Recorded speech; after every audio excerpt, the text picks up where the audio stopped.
আসসালামু আলাইকুম প্রিয় দর্শক।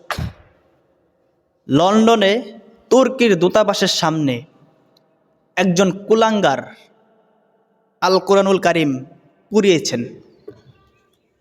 সেখানে থাকা উপস্থিত একজন মুসলিম তিনি এই দৃশ্য দেখে সহ্য না করতে পারে চাকু দিয়ে তাকে ছুরিয়াঘাত করেছেন।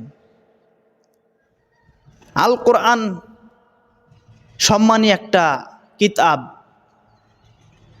কাফের বেঈমান মুশরিকরা তারা সবসময় এই আল কোরআনকে পুড়িয়ে আমাদের মুসলমানদের হৃদয়ে রক্তক্ষরণ করে, হুজুর সাল্লাল্লাহু আলাইহি ওয়াসাল্লামের শানে গালিগালাজ করে আমাদের হৃদয়ের রক্তক্ষরণ করে।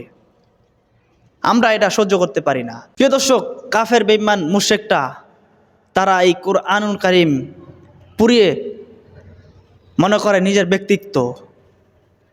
আমি বলি, কোরআন পড়ানো যদি তোমার ব্যক্তিগত স্বাধীনতা হয়, তবে তোমার ধর থেকে তোমার মাথা কল্লাটা আলাদা করা আমার ধর্মীয় দায়িত্ব, ধর্মীয় স্বাধীনতা।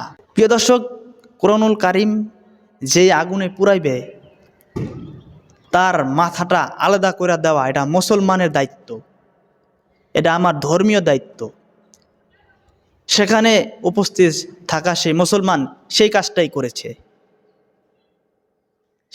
এই ভালো কাজটা করেছেন।